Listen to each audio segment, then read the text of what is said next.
करीब 20 साल की एक लड़की होती है जिसकी अचानक से तबीयत खराब हो जाती है। उसकी माता, उसके पिता ने उस लड़की को एक डॉक्टर के पास दिखाया। डॉक्टर ने दवा दी लेकिन आराम नहीं मिलता है। इसके बाद फिर किसी दूसरे डॉक्टर को दिखाते हैं, लेकिन फिर भी उस लड़की को आराम नहीं मिल रहा था। ऐसे करते करते कई डॉक्टरों को दिखाया जाता है। 20 साल की वो लड़की बहुत ज्यादा परेशान होने लगती है।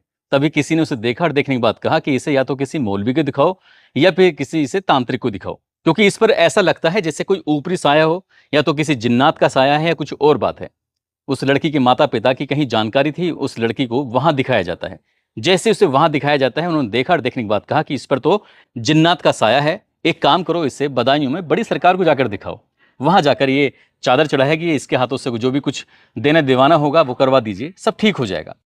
जैसे माता पिता ने ये बात सुनी, उन्हें बड़ा अजीब लगता है, लेकिन बेटी को जब बार बार डॉक्टर को दिखा रहे थे, वहां से आराम नहीं मिल रहा था, इसलिए उनके पास कोई रास्ता नहीं था। आखिरकार बड़ी सरकार के पास बेटी को लेके जाते हैं। मौलवी साहब भी साथ चले जाते हैं और वहां जाने के बाद जैसा बताया गया था ठीक वैसे ही करते हैं और लड़की को आराम हो जाता है। लड़की आराम होने के बाद जब घर आती है तो घर वाले भी खुश हो जाते हैं। अब जब जब उस लड़की को तकलीफ होती थी, परेशानी होती थी, जब जब उस पर जिन्नात का साया नजर आता था, तब तब उसे बड़ी सरकार की दीदार करा दिया करते थे। वो लड़की वो ठीक हो जाया करती थी। कब एक साल गुजर जाता है पता ही नहीं चलता, और इसी बीच में एक दो नहीं 5 कत्ल हो जाते हैं। जब ये 5 कत्ल होते हैं तो इस 5 कत्ल की गूंज पूरे प्रदेश भर में फैल जाती है। जहां जहां तक अखबारों के माध्यम से और सोशल मीडिया के माध्यम से लोगों को पता चलता है, लोगों को यकीन नहीं हो रहा था। पुलिस को कई दिनों का वक्त जरूर लगता है, लेकिन घटनाक्रम का खुलासा हो जाता है। जब खुलासा होता है तब उस जिन्न को लगभग 10 साल तक कैद करके रखा जाता है। आज हम उस घटनाक्रम के ही बारे में जानने की कोशिश करते हैं कि आखिरकार पूरा मामला क्या था, क्यों वो जिन्नात आया करते थे और क्यों वो कत्ल हो जाते हैं। आदाब, नमस्कार, सत श्री अकाल। मैं उस्मान सैफी। 26 अगस्त साल 2016 की लगभग सुबह 6:30 बजे के आसपास का वक्त था। उत्तर प्रदेश के जिला बुलंदशहर का एक थाना लगता है नरोरा, और नरोरा थाना क्षेत्र में लोअर कैनाल गंगा, ये गंग नहर है। गंग नहर के किनारे जब कुछ लोग टहल रहे थे, सुबह सुबह का वक्त था, तो लोगों की नज़र गंग नहर में पड़ जाती है। गंग नहर में एक कार है जो कुछ दिख रही थी, कुछ डूबी हुई थी। तभी लोगों ने आपस में एक दूसरे से कहना शुरू कर दिया। कहा कि देखो, यहाँ पर एक कार है जो डूबी हुई है। देखते ही देखते सैकड़ों लोगों का जमघट लग जाता है। इसी बीच में किसी ने पुलिस को भी सूचना दे दी। पुलिस भी मौके पर पहुंच जाती है और लोगों ने आपस में ही अपने खुद के प्रयास से ही आखिरकार उस कार को बाहर निकाल लिया। जैसे ही कार को बाहर निकाला जाता है तो वो थी इको मारुति DL2CAL 9404। इस कार के बारे में जब उसे बाहर निकाला जाता है तो पता चलता है कि उस कार के पीछे वाले हिस्से में 3 लाशें पड़ी हुई हैं, 3 लोग मृत पड़े हुए हैं। ऐसा अंदाजा लगाया जा रहा था जैसे कि रात में किसी वक्त ये गाड़ी अनियंत्रित होकर अंदर पहुंच जाती है। अब इसके ड्राइवर का पता नहीं चल पा रहा था और बीच का जो हिस्सा खाली था, क्योंकि अगर पीछे वाले हिस्से में लोग बैठे हुए हैं तो बीच में भी कोई ना कोई होगा, कंडक्टर वाली सीट पे भी कोई ना कोई होगा, ड्राइवर वाली सीट पे भी कोई ना कोई होगा। इस तरह का अंदाजा लगाया जा रहा था। और ड्राइवर की साइड और जो कंडक्टर की साइड थी उसकी खिड़कियां खुली हुई थी। आखिरकार पुलिस ने ये पता निकालने की कोशिश की। तभी इस गाड़ी के नंबर के माध्यम से पुलिस इस ड्राइवर के पते पर पहुंच जाती है। ड्राइवर का जो पता था, ओमपाल पुत्र बलजीत, गांव लखनावली, थाना सूरजपुर और जिला गौतम बुद्ध नगर। जब उसके पास पहुंचा जाता है तो वहां से पता चलता है कि ये जिला गौतम बुद्ध नगर का कासना थाना क्षेत्र का गांव नवादा लगता है। 25 अगस्त 2016 की सुबह लगभग 10 बजे के आसपास गांव का ही रहने वाला एक व्यक्ति राजेश सिंह, उसकी पत्नी धर्मवती, बेटी प्रीति, बेटा ललित, पुत्र वधू शीतल, जो राजे के साले साहब होते हैं, नाम उनका राजेंद्र होता है, साले की पत्नी प्रीति, और मौलवी सलीमुद्दीन, और ड्राइवर जो ओमपाल। ये आखिरकार 9 लोग थे। 9 लोग ये गौतम बुद्ध नगर कासना थाना क्षेत्र के नवादा से बदायूं में गए हुए थे बड़ी सरकार की दीदार करने के लिए, और वहां से जब वापस आ रहे थे तो वापस आने पर ही ये हादसा हो गया था। अभी तक इसको हादसा माना जा रहा था। 9 में से 3 लोगों की लाश मिल जाती है, और जिनकी लाश मिली थी वो राजे की पत्नी होती है और राजे की साले की पत्नी होती है। 2 महिला 1 पुरुष। बाकी 6 जने कहाँ हैं, इसके बारे में जब पुलिस ने जांच पड़ताल करना शुरू किया है, आखिरकार बदायूं में बड़ी सरकार के आसपास इर्द गिर्द पुलिस को संपर्क किया जाता है। वहां जो उस इलाके में ड्यूटी लगी हुई थी उनसे भी पता किया जाता है, तो पता चलता है कि 3 लोग वहां पर मौजूद हैं। एक ललित होता है, एक शीतल होती है, और एक जो राजे के बेटा है ललित, और राजे के बेटे की पत्नी है शीतल, और राजेंद्र जो कि राजे का साला होता है। ये 3 लोग वहां पर सुरक्षित हैं, ठीक हैं, लेकिन इनकी तबीयत खराब हो गई थी, बेहोशी की हालत में थे, जिसकी वजह से इन्हें सही से न बोल पा रहे थे, न सही से बातचीत कर पा रहे थे।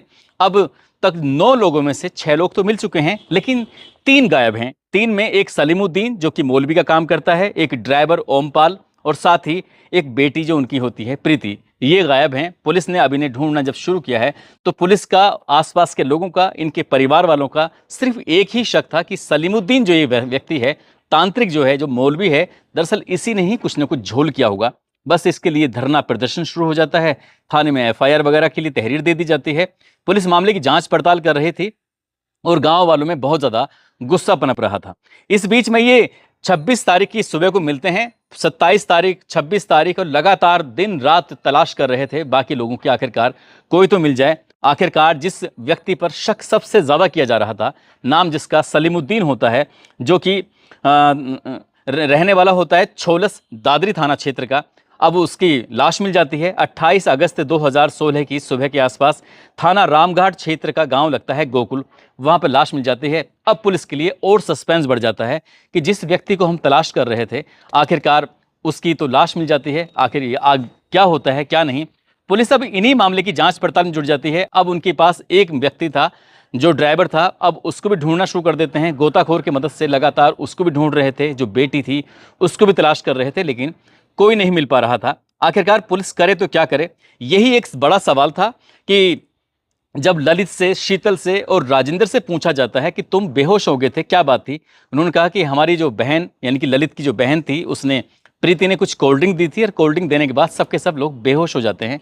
इस बीच में उसने कहा भी कि डॉक्टर के पास चलते हैं। तभी प्रीति कहने लगती है कि आप सरकार पर जाकर चादर चढ़ा के आ जाओ, सब कुछ ठीक हो जाएगा। हम लोग चादर चढ़ाने के लिए पहुंच जाते हैं, लेकिन वहां पर बेहोश हो जाते हैं और हमें देखने के लिए पीछे पीछे मामा जी भी आ जाते हैं। मामा जी भी बेहोश हो जाते हैं, लेकिन गाड़ी कब गायब हो जाती है। आखिरकार जब सबके सब बेहोश थे तो यहाँ पर से लगभग 93 किलोमीटर दूर बदायूं से नरोरा ये कार कैसे पहुंच जाती है, यही एक सवाल था। अब इस सवाल का जवाब तलाश करने के लिए आसपास में जहां जहां रुके थे वहां लोगों से जब पूछताछ करना शुरू किया है, तो पूछताछ करने के दौरान तो कुछ हाथ लगता नहीं है। तभी पुलिस को नंबर हाथ लगता है, एक नंबर जिस पर प्रीति अक्सर बातचीत क्या करती थी। जब प्रीति की मोबाइल की सीडीआर निकलवाई जाती है, उसकी लोकेशन निकलवाई जाती है, तो वो एक नंबर पर लगातार बात करती थी। दिन में लगभग 6 घंटे, 7 घंटे, रात को जब उसे मौका मिलता था तब वो बातचीत करती थी। और जब उसके बारे में पता निकाला जाता है तो उसका नाम था मुगीश उर्फ सोनू पुत्र अयूब, जो कि उत्तर प्रदेश के मेरठ जिले का थाना किठौर लगता है, किठौर का एक गांव लगता है राधन इनायतपुर, वहां का रहने वाला होता है। उसके बारे में और जानकारी जुटाई जाती है तो उसने अपने गांव से यहाँ कासना का जो गांव लगता है नवादा, जो इस परिवार का, राजेश सिंह का परिवार है, उसके घर से थोड़े से ही फासले पर एक बाइक मिस्त्री की दुकान थी, मैकेनिक की दुकान थी, जो मुगीश ही किया करता था। अब मुगीश के बारे में और थोड़ी जानकारी जुटाने की कोशिश कर रहे थे तो साल 2012 की बात है, जब ये लड़की प्रीति 16 साल की होती है, तब इन दोनों की आंखें चार हो जाती हैं। दोनों को एक दूसरे से प्यार हो जाता है, और प्यार भी तब होता है जब मुगीश ऑलरेडी शादीशुदा था, उसको 2 बच्चे होते हैं, लेकिन घर वालों को इस बात में कोई जानकारी नहीं थी, कोई इल्म नहीं था। और ऐसे करते करते वक्त बीत जाता है। लगभग इस घटना से 1 या 1.5 साल पहली बात है, जब प्रीति की शादी की बात चलने शुरू होती है और प्रीति को ये बात पता चल जाती है, तो प्रीति की तबीयत अचानक से खराब हो जाती है। इतनी ज्यादा तबीयत खराब होती है, डॉक्टर को दिखाते हैं तो डॉक्टर से तो कुछ राहत मिल नहीं पाती। आखिरकार तमाम प्रयास करने के बाद, कोशिश करने के बाद, उसे जो घर वालों का एक संपर्क में था सलीमुद्दीन, जो कि दादरी थाना क्षेत्र के छोलस गांव का रहने वाला होता है, उसने ही सलाह मशवरा दिया था, उसने ही रास्ता दिखाया था, क्यों ना आप बदायूं में बड़ी सरकार को दिखाएं, वहां लेकर जाओगे तो इस बेटी को कुछ आराम मिल जाएगा। कुछ इसी तरह की बात थी। और इस तरह की बात होने के बाद आखिरकार उस बेटी को आराम भी मिलने लगता है। उस बेटी के अगर बारे में हम बात करें तो उसने इंटर में, यानी कि 12वीं की परीक्षा में 92% अंक हासिल किए थे, लेकिन वो प्यार के चक्कर में ऐसे पड़ जाती है कि पढ़ाई लिखाई से उसका मन पूरी तरह से मोह भंग हो जाता है और उस पर अजीब तरह की परेशानियां, अजीब तरह की दिक्कतें होनी शुरू हो जाती हैं। उस पर ऐसा लगता है जैसे भूतों का साया। एक तरफ तो उस लड़की पर भूतों का साया हो जाता है, और लड़की के जो पिता होते हैं राजेश सिंह, उनको कैंसर की बीमारी थी, और उसी सलीमुद्दीन के चक्कर में आने के बाद कि आपका भी इलाज बड़ी सरकार के यहाँ हो जाएगा, सब ठीक हो जाएगा, तुम्हें परेशान होने की बिल्कुल भी जरूरत नहीं है। पुलिस ने आखिरकार तमाम कोशिशें की, और कोशिश करने के बाद जो ये लड़की प्रीति थी और साथ ही जो मुगीश था, इन दोनों को पुलिस ने कई दिनों की कड़ी मशक्कत के बाद गिरफ्तार किया। और गिरफ्तार करने के बाद जब इनसे पूछताछ करना शुरू किया है तो उन्होंने चौंकाने वाली बात बतानी शुरू कर दी। उन्होंने कहा कि जब जब इस लड़की को कोई तकलीफ होती थी, दिक्कत होती थी, तब ये बड़ी सरकार के पास लेके जाया करते थे। उस वक्त 1 या 2 आदमी साथ होते थे। इसी बीच में मौका पाते ही वो लड़की अपने परिवार के सदस्यों को कुछ ना कुछ नशीला पदार्थ दे दिया करती थी, जिसकी वजह से वो बेहोश हो जाते थे और वो अपने प्रेमी यानी कि मुगीश से जब चाहें तब मिलती थी, जितनी देर चाहें उतनी देर मिलती थी और बिल्कुल ठीक रहती थी। और जब ये कुछ वक्त बीत जाया करता था तब फिर से सरकार के दीदार करने चले जाया करते थे और इसी बीच में परिवार वालों को बेहोश कर दिया करती थी। अब प्रीति अपने प्रेमी से मिलने के लिए पहुंच जाया करती थी, मुलाकात कर लिया करती थी। प्रेमी के पास भी मोबाइल होता था और प्रेमिका के पास भी मोबाइल होता था। ऐसे करते करते एक लंबा वक्त बीत जाता है, लेकिन एक तारीख आती है 25 अगस्त 2016 की सुबह के 10 बजे के आसपास का वक्त था। ये पहले से तय हो जाता है कि बड़ी सरकार के दीदार के लिए जाना है, लेकिन इस बार की जो संख्या थी वो ज़्यादा हो जाती है और किसी ने इस बात की उम्मीद नहीं की थी। यानी कि प्रीति के पापा, प्रीति की माँ, भैया, भाभी, मामा, मामी, वो खुद होती है, मौलवी होता है और ड्राइवर होता है। कुल मिलाकर 9 लोग थे और 9 के 9 लोग इको कार से पहुंच जाते हैं बड़ी सरकार के दीदार करने के लिए। दोपहर के लगभग 1 या 1:30 बजे के आसपास 26 अगस्त 2016 को पहुंच जाते हैं। चादर चढ़ाई जाती है, जो कुछ काम करना कराना होता है, कव्वाल वालों को पैसे भी दिए जाते हैं। और ये सब होने के बाद प्रीति कोल्ड ड्रिंक की बोतल लेके आती है। शाम के लगभग वही 3-4 बजे के आसपास का वक्त हो रहा था। इसी बीच में जब कोल्ड ड्रिंक लाकर दी जाती है तो उसमें वो 30 गोलियां मिलाती है कोल्ड ड्रिंक की बोतल में और मिलाने के बाद सभी को 2-2 गिलास कोल्ड ड्रिंक पिला दी जाती है।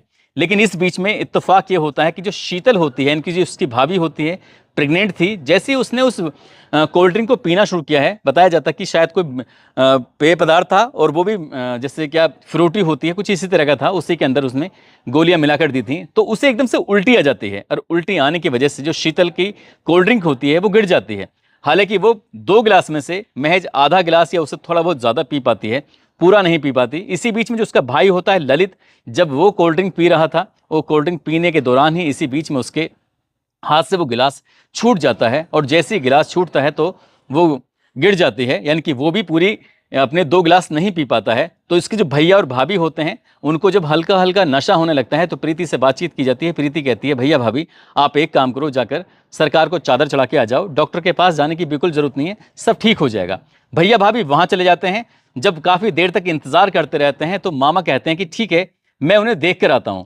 मामा भी चले जाते हैं, लेकिन वहां जब चादर चढ़ाने का नंबर आता है उनका तो उससे पहले ही बैठकर वो आराम करने लगते हैं और वहां पर बेहोश हो जाते हैं। और कुछ इतना बेहोश होते हैं कि सुबह के 3 या 4 बजे के आसपास उनकी आंखें खुलती हैं। हालांकि लोकल पुलिस स्टेशन से भी संपर्क किया जाता है, पुलिस आती भी है, लेकिन पुलिस इस मामले को उतना गंभीरता से नहीं लेती जब ये बताया जाता है कि इस तरह की दिक्कतें, परेशानियां तो लोगों के साथ यहाँ पर होती ही रहती हैं। अब प्रीति ने अपने प्रेमी जो कि मुगीश होता है उसके साथ मिलकर उस गाड़ी को, जो इको कार होती है, इसको यहाँ से लेकर चल देते हैं। साथ में जो प्रीति होती है उसकी माँ होती है, पिता होते हैं, मामी होती है और वो खुद होती है सलीमुद्दीन जो कि मौलवी होता है, वो होता है और ड्राइवर, उसको बैठाया जाता है। प्रीति के अलावा बाकी जो परिवार के 5 लोग थे, सदस्य थे, वो बेहोश थे।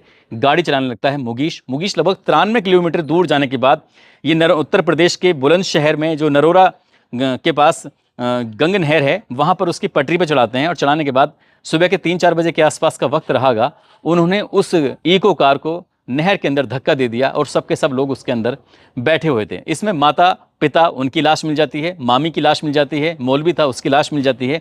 इस घटना को 2016 की बात है और अब मैं जो सुना रहा हूँ 2025 हो जाता है, लेकिन उस ड्राइवर की लाश आज तक नहीं मिल पाती।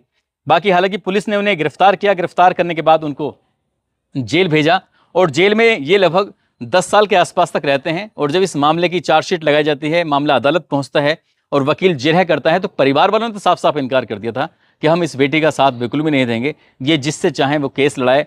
फिर सरकारी वकील की व्यवस्था की जाती है। इसी बीच में कोई एक वकील आता है और वकील ने आने के बाद जिस तरीके से इस केस को लड़ा, पुलिस इस मामले में उतनी बेहतरीन तरीके से शायद काम नहीं कर पाई थी। ऐसा बताया जाता है कि ये मामला टिक नहीं पाता और सेशन कोर्ट में ही ये जो आरोपी होते हैं शायद ये बाइज्जत बरी हो जाते हैं, लेकिन ये बाइज्जत बरी होने में इन्हें 10 साल के आसपास का समय लग जाता है। वो लड़की 10 साल सलाखों के बीच में रहती है। पहले रहती है वो जिला गौतम बुद्ध नगर की जेल के अंदर, वहाँ से उसको बुलंदशहर की जेल में शिफ्ट कर दिया जाता है। और जो मुगीस होता है उसको गौतम बुद्ध नगर की जेल से डासना गाजियाबाद की जेल में शिफ्ट कर दिया जाता है और वो अपने घर परिवार में बच्चों के साथ रहता है। लेकिन वो लड़की प्रीति कहाँ है कहाँ नहीं है, परिवार वालों ने उससे पूरी तरह से राफ्ता कायम नहीं रखा, ख़त्म कर दिया उससे। वो अपने अलग है, अलग ज़िंदगी कहाँ जी रही है कहाँ नहीं जी रही है। लेकिन इस घटना ने वाकई लोगों को परेशान करने पर मजबूर कर दिया, सोचने पर मजबूर कर दिया कि आखिरकार एक बेटी की वजह से एक दो नहीं बल्कि 5 परिवार पूरी तरह से बर्बाद हो जाते हैं। खुद प्रीति का परिवार जिसमें माता पिता मारे जाते हैं, और जो भैया और भाभी होते हैं उनके दिमाग से ये ट्रॉमा कभी नहीं निकल पाएगा, क्योंकि उनके माता पिता मारे जाते हैं और बहन का रास्ता बिल्कुल अलग हो जाता है। मामा इसलिए परेशान क्योंकि मामी मारी जाती है। ड्राइवर की लाश कभी मिल ही नहीं पाती, और सलीमुद्दीन उसकी भी लाश मिल जाती है। साथ मुकेश जो होता है वो शादीशुदा होता है, 2 बच्चों का बाप होता है। इस बीच में वो सलाखों के पीछे रहता है। उसकी पत्नी, उसके बच्चों की परवरिश कैसे हुई होगी ये भी अंदाज़ा लगाया जा सकता है। लड़की के बारे में मैंने आपको बताया कि वो कहाँ है कहाँ नहीं, उसके बारे में कोई जानकारी नहीं है।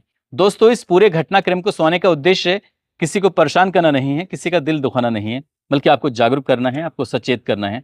और जाते जाते ये पुष्प कुमार हैं, आज इनका जन्मदिन है। इनको जन्मदिन की ढेरों सारी शुभकामनाएं, बहुत बहुत मुबारकबाद। कुछ लोगों ने नाम लेने की अपील की है। दीपक शर्मा हरियाणा महेंद्रगढ़ से हैं, अभय राज हैं जैनुल खान भोपाल से, मधु मारबी, सोमवीर सोलंकी उनकी पत्नी है रानी सोलंकी जो कि मुरैना के रहने वाले हैं, पुष्कर भारती हैं, गंगाधर मीणा हैं, दीपक चौरसिया अयोध्या से, अंशिका यादव, सोना राम हैं, मन्नत कुमारी बीकानेर से, संजीदा खातून, साबिया खान, शिव कुमार, इकबाल हसन, दीक्षा राजपूत, ब्रतिका मौर्य, सैयद फारूक अली, ठाकुर पुलकित राणा, प्रेम निषाद, लोकेश कुमार, मोहम्मद सलमान, सुधीर कुमार, गीता शर्मा। आप सब लोग अपना ख्याल रखें, सुरक्षित रहें। जय हिंद, जय भारत।